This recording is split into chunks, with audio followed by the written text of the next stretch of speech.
First, live, local. This is Fox 12 Now.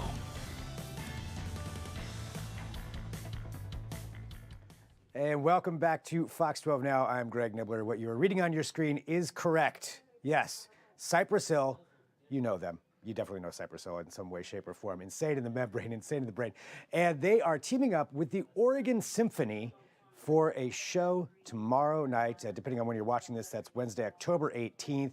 Teaming up together for a giant performance, and bringing those two together is one of the most interesting things that I had seen that was going to be happening in a long time. And so I had to reach out and see what we could do, and what we were able to do is get a member of Cypress Hill on the show. So I recorded this interview previously. We're going to run it now, but Eric Bubo Correa has been a percussionist, a part of Cypress Hill for 30 plus years. Before that, he was a part of the Beastie Boys.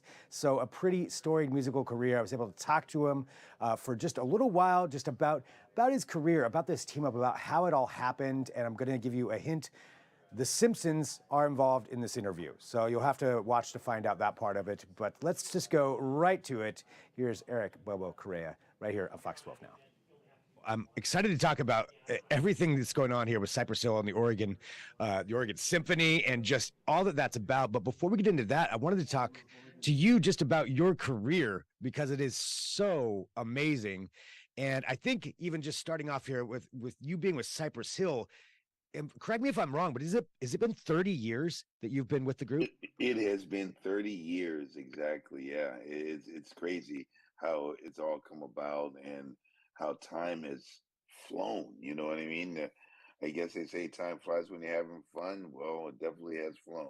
Right? Yeah. I mean, what's it been like to? I mean, I guess there's so few musicians and artists who have been with the same group of people for that amount of time. I mean, it's hard to keep any band together, no matter what it is that you're in. But 30 years that you all have been together. I mean, what's it been like for that journey over that amount of time?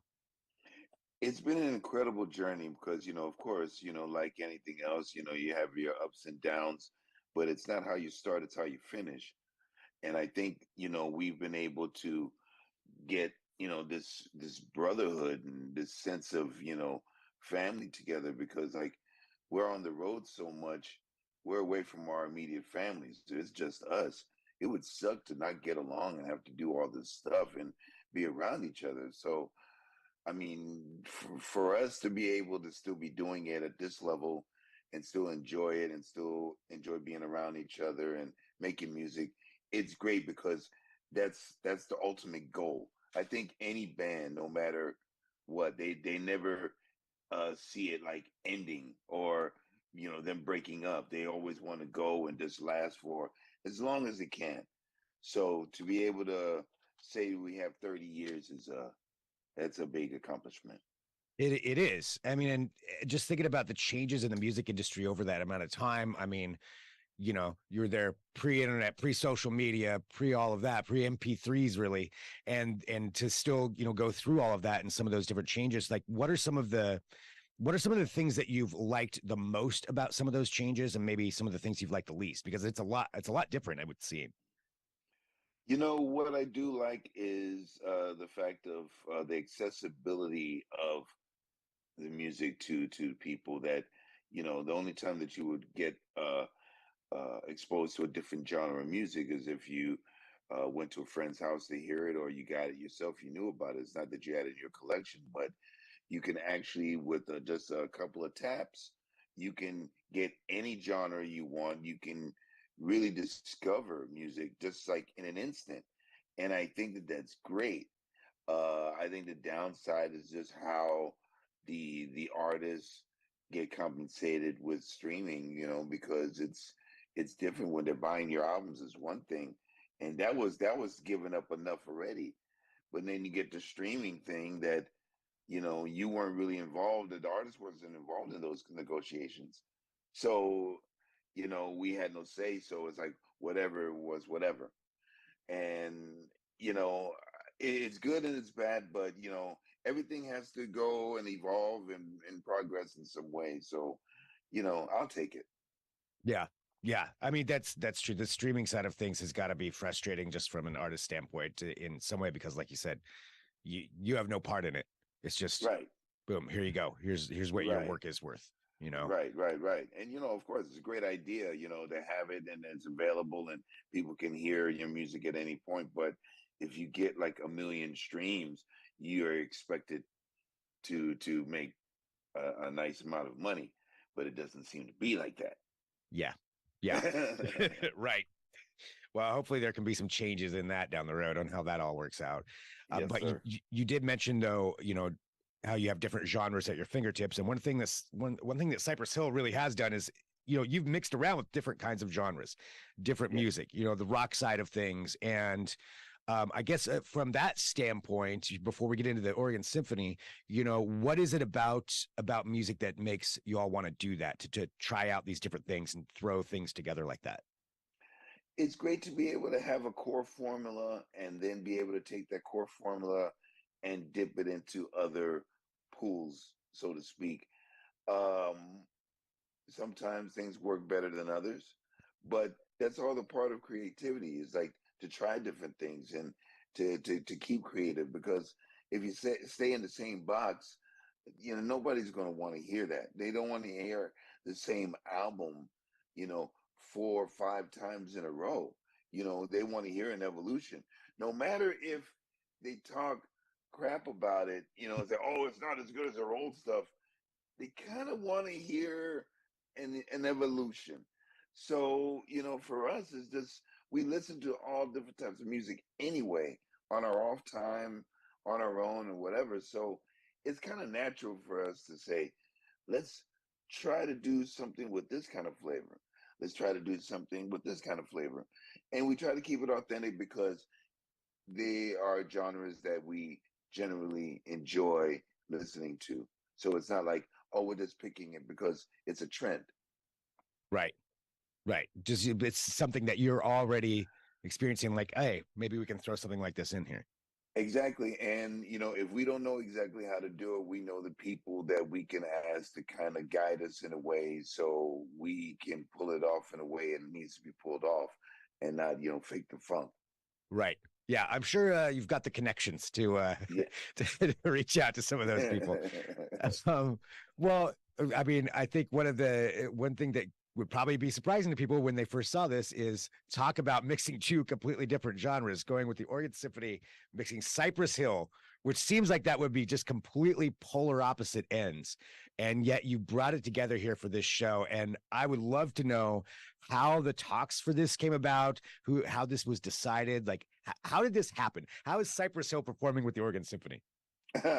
Wow. Well, I mean, talks about doing stuff with a symphony have gone, way back for us because I think that our music kind of lends itself to that vibe with the darkness of it all and everything like that. Even though it is hip hop, there is a darkness, there's a mood, there's a vibe.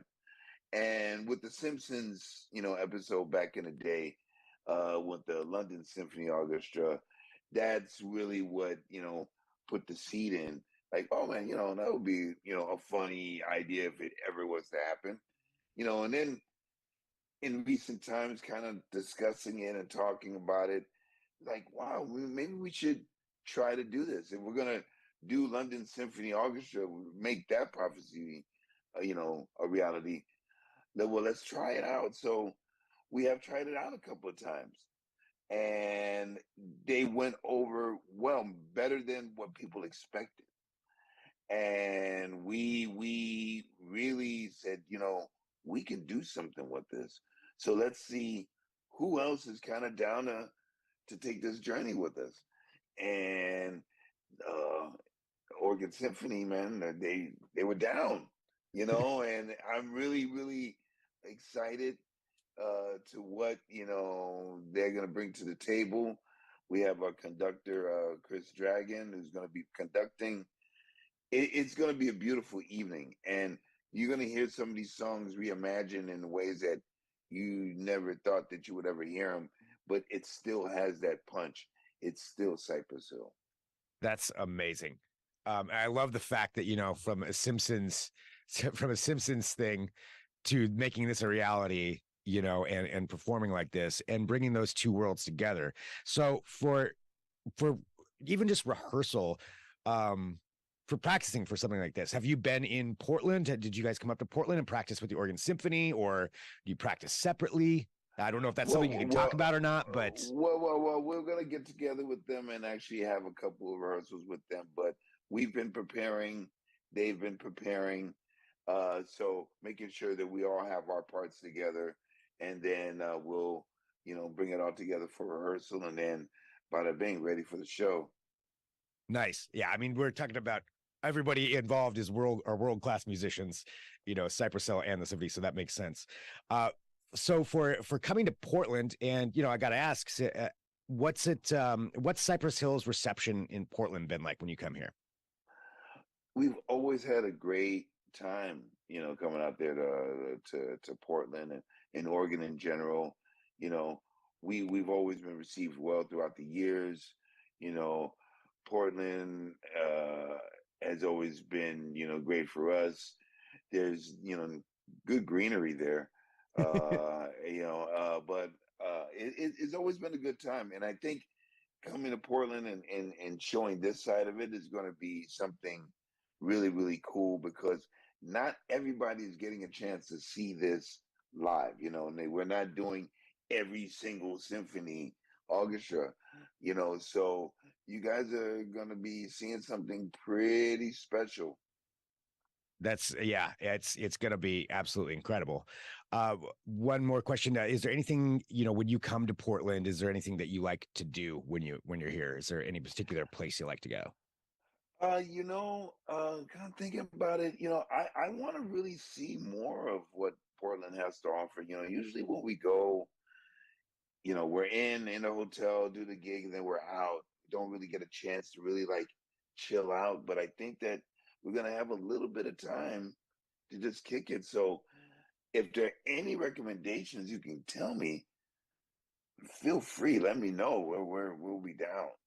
I would say definitely try out some of the food cart pods. There is a really, really amazing selection of all kinds of food here. And you can go to some of these pods where you have like 20 different food carts with different types of food from all over the world, all different kinds, and you can kind of try whatever you want. I would recommend that for sure. Yeah, there's lots of other stuff out there to do. There's kind of anything that you want to do, you can find here. But I think I would recommend that one. That's usually one that people who are coming to town want to try out. Food is always a plus. Yeah. Good food is always a plus.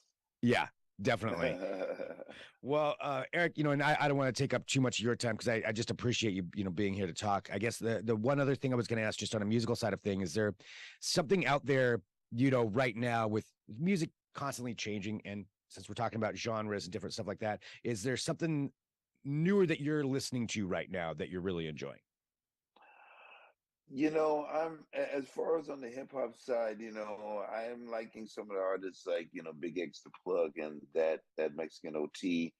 But then there's also this new genre called trap jazz that I'm really liking, which is the mix of trap music uh with the nuances of jazz, Wow. and I come from a Latin jazz background, and I'm always into hearing, great musicians.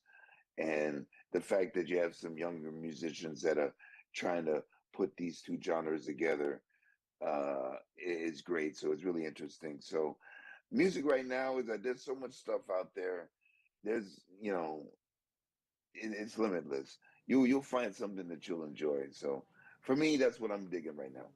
Nice. Well, Bobo, thank you very much for joining me here, just for a conversation about this. Really looking forward to Wednesday. I know the whole city here is, and yeah, it's going to be amazing. And yeah, thanks for talking to me. Thank you very much for having me. We'll see you. All right, there we go. Eric Bobo Correa from Cypress Hill on talking about their performance on Wednesday, October 18th with the Oregon Symphony. I'm sure a lot of you are probably going to be going to that. You can drop your comments here if you're watching on Facebook or YouTube. Leave those there. And for everybody watching for the first time, this is Fox 12 Now. We are live streaming every weekday starting at 1 p.m. and then throughout the afternoon. We bring you interviews. Sometimes it's things like this. Sometimes it's coverage of deeper dives into news stories that are happening, like we did at the beginning of the show at 1 p.m. talking about TriMet's news conference today. And then somewhere in the middle of there, we had the author of Diary of a Wimpy Kid on here. So we do have a wide range of content. You can check out all of it on our YouTube channel for Fox 12 Oregon. So you can go there. You can download the app, the Fox 12 Oregon app. There's a Fox Now button. It's got all of our stuff on there. If you're watching on, Fire TV, Apple TV, Roku, you can also download it. And that's a great way to watch some of these segments and share them and let other people know about them. If you have a recommendation or something that you think should be a news story, something that we should cover here, whether that's an event or a deeper dive or an interview, send me an email, fox12now@kptv.com. That's fox12now@kptv.com, and let me know. I will definitely read that, and we'll see what we can do about that. So this is it for right now, though. If there is breaking news here before our 4 p.m. news, definitely come right back to where you're watching this, because we will have that for you. Yesterday, there was a tornado warning that came out, and so we were here with that coverage for you right away. So anything like that happens, this is also the place to go. So we'll be right here for you. But that's it for right now. I'm Greg Nibbler. This is Fox 12 Now.